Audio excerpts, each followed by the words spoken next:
شکریہ بہت بہت سدید انور صاحب. اصل میں مائنڈ سیٹ کی آپ نے بات کی ہے. ہم سمجھتے ہیں کہ ہم تقریروں سے ہر تبدیلی لے آئیں گے. نہیں آ سکتی کبھی بھی. آپ کو اس کے لیے عملی اقدام کرنے ہوتے ہیں.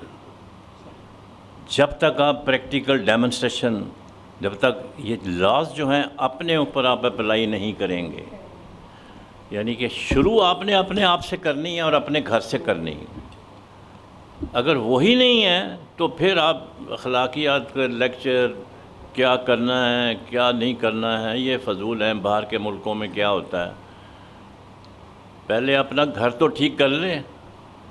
ہم مثالیں دیتے ہیں امریکہ کی، جاپان کی، انگلینڈ کی، کہ وہاں یہ کلچر ہے. وہ ہم سے زیادہ اچھے مسلمان ہیں، میں نے دیکھا ہے. وہاں کے بچے جو ہیں وہ باقاعدہ تراویح مسجدوں میں نماز پڑھنا اور جاتے ہیں. They are more Islamic than what we are today here. 48 میں جب میں پہلی جماعت میں تھا تو ہمیں عربی کا قاعدہ پڑھایا جاتا تھا، عربی کا قاعدہ. اور وہ جو بچپن کی جو ہم نے تھوڑی بہت آیتیں یاد کی وہ اس زمانے کی ہیں، ابھی تو ہم کر ہی نہیں سکتے. تو کوئی کچھ نہیں تھا، اس لیے کہ سب صحیح لوگ تھے، معاشرہ بھی ٹھیک تھا، کوئی غلط بیانی نہیں ہوتی تھی. ابھی کوئی گھنٹی بجاتا ہے تو آپ بچے کو کہتے ہیں کیا دو ڈیڈی گھر پہ نہیں ہیں، تو کہانی ختم ہو جاتی ہے نا. ہم late us not indulge in speeches, we have to demonstrate it practically. جب تک ہم خود اپنے آپ کو اس میں نہیں ڈالیں گے تو کوئی بات نہیں بنے سکتی. ہماری کوئی بات سننے کو تیار نہیں ہوگا. ٹھیک ہے ٹھیک ہے. اب میں جناب ڈاکٹر شاہین حبیب صاحبہ کو گزارش کروں کہ آپ اپنے خیالات کا اظہار کریں. ڈاکٹر السلام علیکم. آج کا موضوع سب سے سیویئر ہے اور میں وقت کے چلتے ہوئے زینے پہ کھڑا ہوں. زینہ مجھے منزل کی طرف لے کے چلا. آپ خلائی ٹیکنالوجی کی بات کرتے ہیں، آپ جوہری توانائی کی بات کرتے ہیں، اور آپ آرٹیفیشل انٹیلیجنس یا مصنوعی ذہانت کی بات کرتے ہیں. جبکہ پاکستان کا یہ کہنا ہے کہ عوامی جمہوریہ پاکستان کو سائنسدانوں کی ضرورت نہیں ہے. یہ تو قتل عام ہو گیا. دوسری بات یہ ہے کہ آپ مس انفارمیشن اور ڈس انفارمیشن، ایک شیطان آپ پہ حکومت کرتا ہے جس کا نام میڈیا ہے. اور چینلز کو کون فائنینس کرتا ہے؟ تمام باہر کے ذرائع. نہ عمران خان کی عزت ہے نہ مریم کی عزت ہے. لہذا میڈیا کو کنٹرول کس طرح کیا جائے، پڑھے لکھے لوگوں کا یہ موضوع ہے. آج فیس بک پر اور آج یوٹیوب پر، معاف کیجیے گا، یوٹیوب پر اتنی مس انفارمیشن اور ڈس انفارمیشن ہے کہ میں اس کو سنسار کرنا چاہوں گی. ایک نالج میں اپنے رسول کے بارے میں پڑھتی ہوں، فیک نالج ہے، بالکل غلط ہے. کہاں تو اسماء الرجال کی سائنس تھی کہ راوی میں سے اگر ایک بھی جھوٹا ہے تو حدیث نہیں دی جائے گی. دوسری بات یہ صوفیاء کرام حدیث کو حدیث والے کی زبان سے ہی سنتے ہیں. اب یوٹیوب ایک طرف حضرت خالد کو برا بھلا کہہ رہی ہے، دوسری طرف حضرت علی بی بی زینب کو برا بھلا کہہ رہی ہے. تو نالج ایسی ہوتی ہے کہ بس کیا بتاؤں، نظر کو آگ کو، دل کو جگر کو آگ لگی، شب فراق میرے گھر کے گھر کو آگ لگی. اگر پاکستان میں آگ لگی ہوئی ہے تو کیا آپ باہر نکل کے اپنے بچوں کو نہیں بچائیں گے؟ تو آپ سب کو اس ماں کی طرح ہونا چاہیے جو اپنے بچوں میں کو آگ میں جاتے نہیں دیکھ سکتی. لہذا آپ کی قوت اور طاقت کہاں ہے؟ سب سے پہلے تو بھئی آپ لوگوں کی تو یہ حالت ہے کہ ہم مشرق کے مسکینوں کا دل مغرب میں جا اٹکا ہے، وہاں کینسر سب بلوری ہیں، یہاں ایک پرانا مٹکا ہے۔ مسجد آپ کی بنیاد ہے اور آپ نے مسجد کو ایک پرانا مٹکا بنا رکھا ہے۔ مسجد میں جو نمازی آتے ہیں، ایک نمازی کو دوسرے نمازی، حالانکہ وہ ایک محلے کی مسجد، ایک نمازی کو دوسرے نمازی کی پتہ نہیں اس ایریے میں کون بھوکا ہے، کس کو بے گھر حاصل ہو گیا ہے، اور کس کے بچے تعلیم نہیں پا سک رہے، کیا مسجد اس سے واقف ہے؟ خطیبوں کی، اماموں کی تعلیم و تربیت اور مساجد میں لائبریریاں بالکل موجود نہیں ہیں۔ مسجد کے اندر تو اسکاؤٹ بھی ہونا چاہیے کہ اگر اس علاقے پہ کوئی حملہ کر دے تو اس کو کنٹرول کرنے کے لیے حالات ہوں۔ دوسری چیز مدرسہ، مدرسے میں جدید ٹیکنالوجی کے حساب سے تعلیم و تربیت ہونا چاہیے، تو مدرسے ویران ہو چکے ہیں آپ کے۔ سائنس چینل آپ کے پاس نہیں ہے، اس کے علاوہ اخلاقیات آپ کیا پڑھائیں گے؟ تھینک یو تو کبھی آپ کہہ نہیں سکتے، آپ وہ بادشاہ ہیں جو شکریہ کہنا نہیں جانتے۔ بہرحال میرے پاس ایک شخص آتے ہیں جن کا تعلق گلوبل اسلامک سائنس سے ہے، میڈم تھوڑا، وہ مجھے ایک کتاب پیش کرتے ہیں اور اس میں لکھا ہے کہ would you like to know something about Islam? میں کہتی ہوں میں اسے اردو میں پڑھنا چاہوں گی، تو کہتے ہیں اردو ٹرانسلیشن اویلیبل ہے۔ ان کی اس کتاب کا جو آپ کو پیش کی گئی ہے 17 زبانوں میں ترجمہ کیا گیا ہے، اور آپ بنفس نفیس کوئن وکٹوریہ سے کہتے ہیں کہ کوئن وکٹوریہ کچھ عرصے بعد تو تم نہیں رہو گی، تو ذرا کچھ اسلام کے بارے میں۔ اعلیٰ ترین امریکہ کا پریزیڈنٹ ہو یا کہیں کا پریزیڈنٹ ہو، مسعود صاحب بنفس نفیس وہاں جاتے ہیں اور اس کتاب کو پیش کرتے ہیں۔ اور سب سے بڑی بات ہوئی کہ جو انڈیا کا پریزیڈنٹ ہے وہ بھی اس کتاب کی تعریف میں کچھ لکھتا ہے۔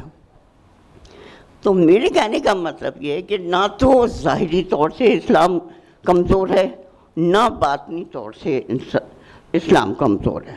باطنی تعلیم کے لیے ہزاروں بزرگان دین ہیں اور ہزاروں علماء موجود ہیں، لیکن ہماری مسجد قوی نہیں ہے اور ہمارا مدرسہ یہ صرف خدمت خلق کی بنیاد ہے، اس میں کہیں سے فائنینس ہونے کی ضرورت نہیں، اس میں کسی کی مدد، آپ صرف مسجد سے بیٹھ کے خدمت خلق کریں، اپنے غریبی لیول پہ آپ آئیں اور آپ اعلیٰ ترین گفتگو کریں ہی نہیں، بلکہ پاکستان کو تو خاموشی اختیار کرنا چاہیے کہ ہے زوال مادہ اجزا آفرینش کے تمام، مہر گردوں ہے چراغ راہ گزارے بعد یہاں۔ یعنی تم تو سورج کو بھی بجھا دو گے اور چاند کو بھی بجھا دو گے، اور قیامت اور کہیں نہیں آ رہی مگر پاکستان میں ضرور۔ اچھا، سمجھ خراشی کی معافی چاہتی ہوں۔ بہت بہت شکریہ۔ اب میں ڈاکٹر ابو بکر شیخ صاحب سے گزارش کروں گا کہ وہ اپنے خیالات کا اظہار کریں۔ شکریہ۔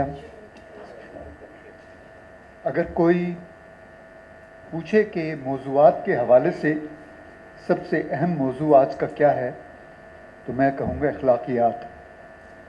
لیکن اخلاقیات ایک بہت ہی وسیع موضوع ہے، اور اس میں اگر آپ اس کو انگریزی میں ترجمہ کرنا چاہیں تو آپ اس کو ایتھکس کہیں گے، اور لیکن اس سے جو ملتے جلتے مضامین ہیں ان میں سب سے بڑا مضمون کلچر ہے، اور کلچر کے ساتھ مذہب، اور اس کے ساتھ ملتے جلتے کچھ قوانین بھی، حالانکہ قانون اور اخلاقیات دو مختلف موضوعات ہیں۔ اس بات پر میں کوموڈور سدید سے اختلاف کروں گا۔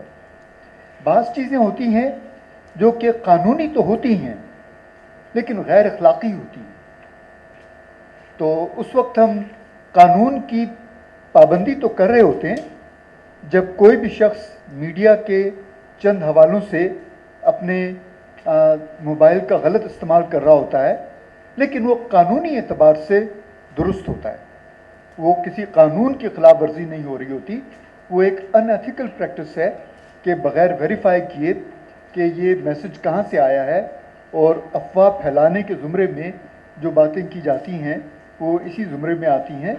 تو یہ غیر اخلاقی حرکت ہے, غیر قانونی نہیں ہے. یہ جسٹس اور لا کا جو باہم فرق ہے اس کو سمجھنا ضروری ہے کہ جب اخلاقیات کسی بھی معاشرے میں ایک ایسے پوائنٹ تک پہنچ جاتی ہیں تو ان کو کوڈیفائی کر دیا جاتا ہے. اس کو لا کے تحت پورے ملک کے لیے, پورے خطے کے لیے ایک قانون بنا دیا جاتا ہے کہ جس کی زبان بڑی اسپیسیفک ہوتی ہے تاکہ قانون کی خلاف ورزی کا پتہ چلایا جا سکے. اور دوسری مثال میں یوں دوں گا کہ آج کل جو سیاسی انتشار کی کیفیت ہے اس میں بہت سے لوگ بغیر سوچے سمجھے سیاسی معاملات پر ایسے گفتگو کرتے ہیں کہ گویا وہ خود اس میں ملوث ہیں, اس کا اختیار رکھتے ہیں. ان کو اپنا اوپینین دینے کی تو اجازت ہے قانونی اعتبار سے, لیکن میں یہ کہہ رہا ہوں کہ یہ ان ایتھیکل ہے, یہ غیر اخلاقی ہے کہ کسی چیز پر اچھی طرح سے دسترس حاصل کیے بغیر آپ اس پر رائے زنی کریں تو یہ ایک ان ایتھیکل پریکٹس ہے. یہ تو میں جانتا ہوں کہ ہم میں سے بیشتر لوگ سے جب پوچھا جائے کسی بھی میڈیکل سوال کے سلسلے میں تو وہ فوراً اپنی رائے کا اظہار کریں گے, چاہے وہ میڈیکل ڈاکٹر ہوں یا نہیں. تو ہمارے یہاں یہ ایک طرح سے غیر اخلاقی حرکتیں ہیں کہ جو ایک کہنا چاہیے کہ انکریڈینشلڈ لوگ اپنی رائے کا اظہار کرتے ہیں. تو اس وجہ سے یہ اخلاقیات میں اور قانون میں فرق ہے. تو آج کل زمانے کی ریکوائرمنٹ کیا ہے, زمانہ ہم سے کیا تقاضا کرتا ہے؟ تو میرا خیال ہے کہ وہ اخلاقیات کا بھی تقاضا کرتا ہے, لیکن جیسے کرنل مختار نے کہا کہ وہ ایکشن کا متقاضی ہے. وہ چاہتا ہے کہ کوئی مثبت اقدام کیا جائے کہ جس سے آپ کی بات ثابت ہو رہی ہو یا کم از کم مضبوط ہو رہی ہو. تو وہ جو ایکشن جب کی بات آتی ہے تو ہم سب اپنے کمفرٹ زون میں پیچھے ہٹ جاتے ہیں اور ایکشن کرنے سے اعتراض کرتے ہیں. تو ایسے لوگوں کے لیے شاید ایک شعر اگر مجھے اجازت ہو تو میں بھی پڑھ دوں کہ اے موج بلا کچھ ان کو بھی ذرا دو چار تھپیڑے ہلکے سے, کچھ لوگ ابھی تک ساحل سے طوفان کا نظارہ کرتے ہیں. تو ہم سب کو اپنے آپ کو اس طوفان کے اندر انوالو کرنے کی ضرورت ہے تاکہ طوفان تھمے.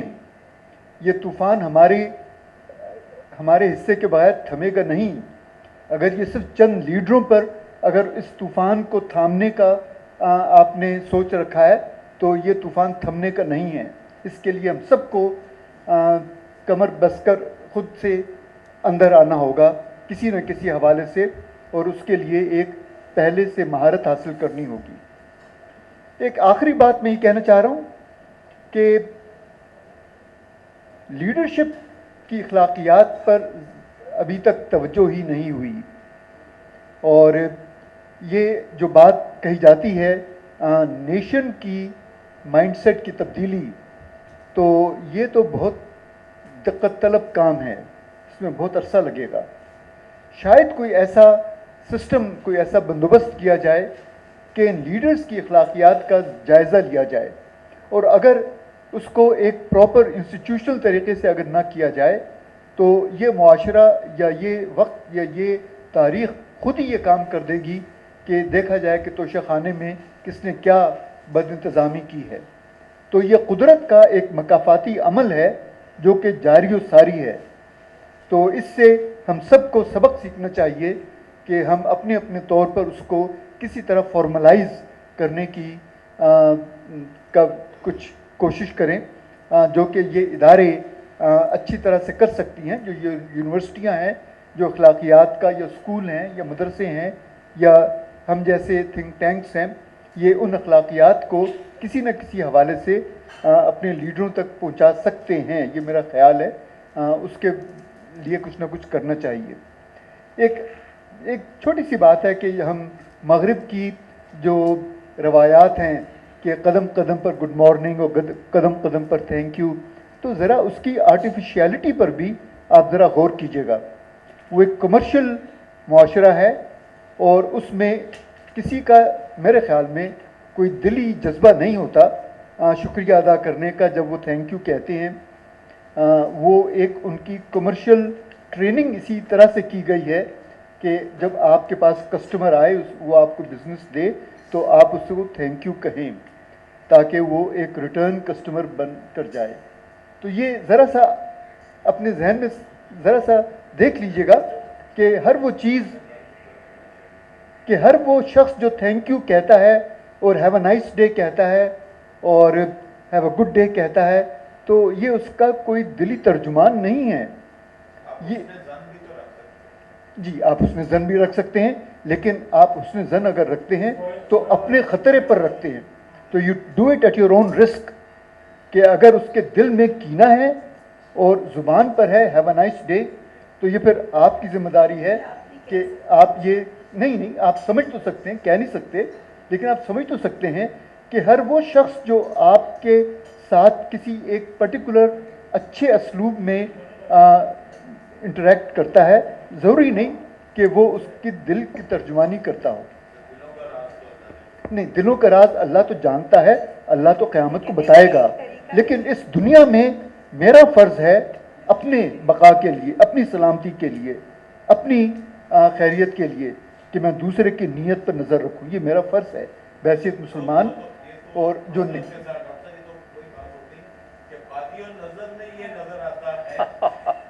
بالکل صحیح فرمایا, ویری ویل سیڈ.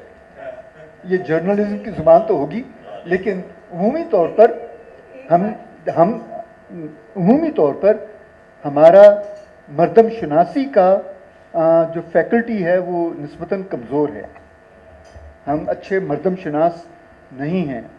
آپ سب کو نہیں کہہ سکتے. نہیں, میں بحیثیت سب کو نہیں, کچھ ہوں گے جو کہ بڑے اچھے مردم شناس ہوں گے, لیکن ہمیں دھیان رکھنا چاہیے کہ یہ پورا شوب وقت ہے.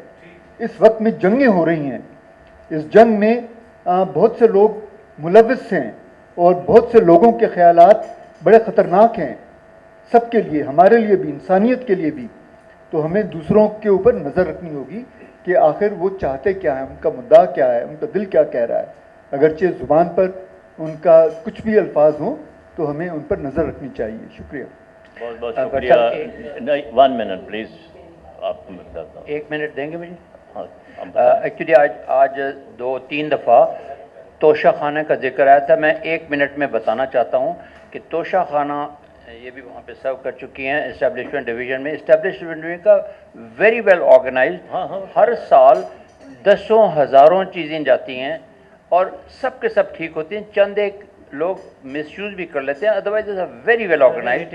آئی وڈ ریکال کہ مجھے ایک دفعہ ہم لوگ ایز کمانڈنگ آفیسر میں گیا تھا UAE میں, تو ان کے شیخ ڈیفنس منسٹر تھا جو ابھی ان کا وہ شیخ ہے, اس نے ہم لوگوں نے اپنی ایک کریس دی, اس نے ایک گھڑی دے دی. اس زمانے میں Pakistan, I am talking of 80s, اس میں اس نے ایک سونے کی گھڑی دے دی. تو ہم لوگوں نے توشہ خانہ میں بھیج دی. ہر ایک ڈپارٹمنٹ لکھا ہوتا ہے. توشہ خانہ نے کہا جی کہ یہ 1 لاکھ روپے کی گھڑی ہے, 10,000 روپے دیں گے. تو میں نے کہا میرے پاس 10,000 روپے نہیں ہیں.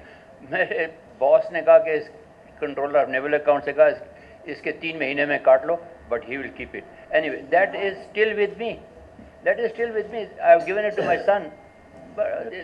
اور it is a very well organised. Doctor صاحب نے بڑی اچھی ایک بات کی ہے کہ تبدیلی لانے کے لیے یا اخلاقیات کو بہتر کرنے کے لیے کلیکٹیو ایفرٹ از ریکوائرڈ. بالکل, that is the lesson which is drawn. Next programme کب ہوگا؟ جی اگلا مہینہ چونکہ رمضان المبارک کا ہے تو رمضان المبارک میں ہمارا پروگرام نہیں ہوگا. رمضان المبارک میں اگلے ماہ جو ہے چونکہ ہیلتھ کانفرنس کا سلسلہ ہے بچوں کا, تو بچوں کی ہیلتھ کانفرنس کا سلسلہ تو ہمارا چلتا رہے گا, جو کہ عالمی سطح پہ ہماری ہیلتھ کانفرنس WHO کی ہوتی ہے. اس سے آگے جو ہمارا پروگرام ہے وہ 24 مئی کو ہے. 24 مئی کو ہوگا عید کے بعد ان شاء اللہ تعالیٰ, بروز بدھ شام 4 بجے. یہاں پہ اور بھی بہت سے آبزرورز ہیں جو کہ آتے ہیں, میں ان کا بھی شکریہ ادا کرتی ہوں. بیک سیٹ پہ ہوتے ہیں اور آج بھی وہ لوگ بھی ہمارے ساتھ موجود ہیں جو کہ ہمیشہ آتے ہیں. ایک چھوٹی سی گزارش ریکویسٹ لاسٹ ٹائم بھی میں نے کی تھی, اس دفعہ بھی کروں گی. موضوع کی مناسبت سے ایک ریسرچ آرٹیکل آپ لوگوں میں سے اگر میرے پاس آئے گا تو وہ ایک کتاب کی صورت پہ سال کے آخر میں اس کو پبلش کیا جائے گا. اس حوالے سے آپ مجھ سے رابطہ کر سکتے ہیں اگر آپ انٹرسٹڈ ہیں. لاسٹ ٹائم بھی میڈم کی طرف سے، صدر صاحبہ کی طرف سے آپ کو جو خط موصول ہوا تھا فروری کے موضوع کے لحاظ سے بھی ابھی تک میرے پاس کوئی آرٹیکل نہیں آیا، اور اس دفعہ بھی آپ کے پاس ایجنڈا موجود ہے. اس ایجنڈے کے لحاظ سے اگر آپ چاہتے ہیں کوئی ریسرچ آرٹیکل، وہ صرف اس لیے کہ ہمارے آنے والے لوگوں کے لیے، ہم سب کے لیے، کیونکہ سیکھنے کا عمل جاری رہتا ہے، تو ہم اسٹوڈنٹس کے لیے وہ ریسرچ آرٹیکلس پیش کر سکیں. وہ انگریزی میں بھی ہو سکتا ہے، اردو میں بھی ہو سکتا ہے، زبان کی کوئی قید نہیں ہے. بہت شکریہ.